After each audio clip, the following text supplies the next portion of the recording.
qui était possédé.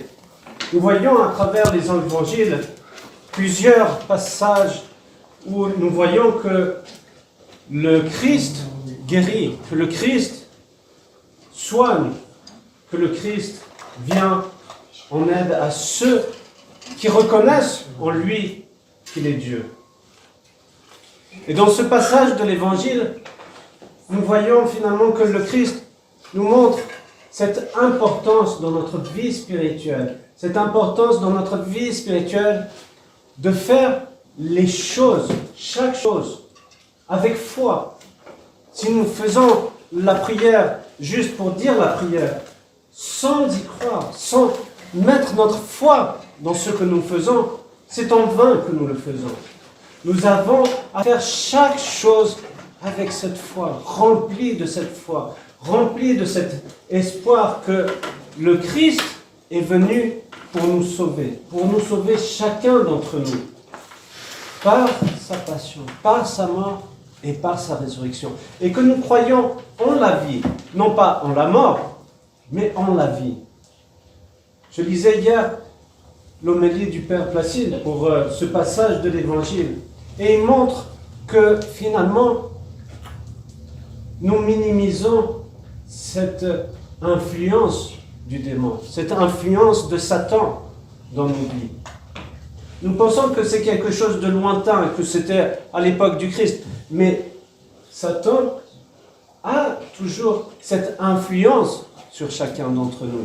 Et nous avons à veiller, à faire attention. Parce que bien sûr que c'est un choix personnel, mais nous sommes influencés d'une certaine façon par les démons, par Satan.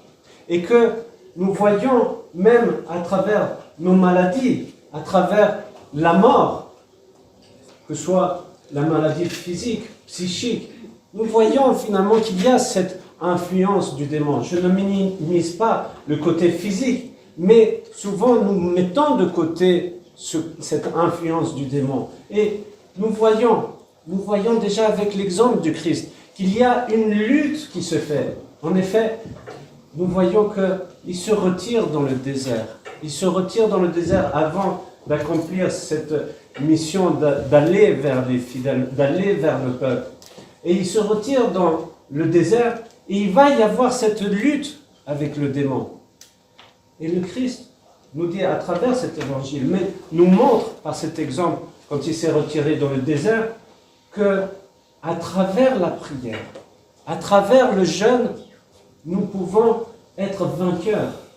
Ce n'est pas de juste faire un jeûne, de se montrer que voilà, j'ai fait le jeûne, je fais d'une façon extérieure. Non, toutes ces questions-là, c'est quelque chose d'intérieur. Nous ne sommes pas dans cette religion où nous devons nous montrer absolument que nous avons jeûné. Saint Paul le dit lui-même que quand tu jeûnes, il faut que ce soit caché aux êtres humains, mais montré à Dieu. Et c'est pour cela qu'il recommande que quand on jeûne, il faut se parfumer et tout cela. C'est pour montrer que tout doit être intérieur. Donc ce combat que nous avons, qui est réel, ce combat contre les démons, contre Satan, c'est un combat réel. Et que nous avons à rentrer dans cette arène de la lutte. À travers le baptême, nous voyons déjà ce signe, que nous essayons de rejeter tout ce qui est mauvais, tout ce qui est finalement influencé par les démons. Pourquoi ? Tout simplement pour faire d'une certaine façon, c'est une image, un nettoyage à l'intérieur de soi, pour laisser cette place à Dieu.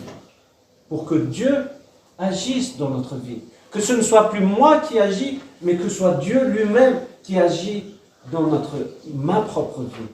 Alors, ayez ce courage, affrontez tout cela, mais surtout ne vous découragez pas. Ne soyez pas dans le désespoir. Et quand des choses arrivent, mettez tout simplement votre confiance en lui, en Dieu, qui est le seul sauveur. C'est pas moi, c'est pas nous qui allons nous sauver. Bien sûr que nous avons à participer, mais c'est Dieu qui nous sauve lui-même.